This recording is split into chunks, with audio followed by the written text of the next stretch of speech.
pompa di calore, or the heat pump. And I think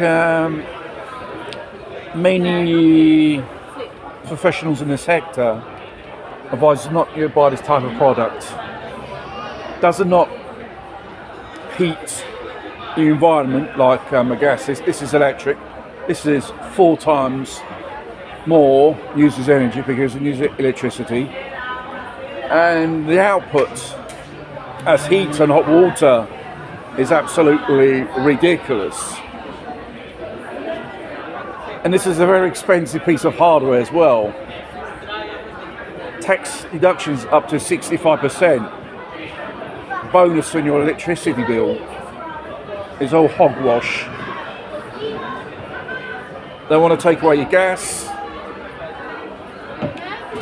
and anything tools which are powered by fossil fuel, all electric, and all this shit.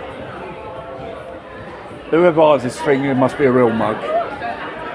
Probably solar panels for small things, for a small house, could be the solution, but producing solar energy on mass production is absolutely ridiculous.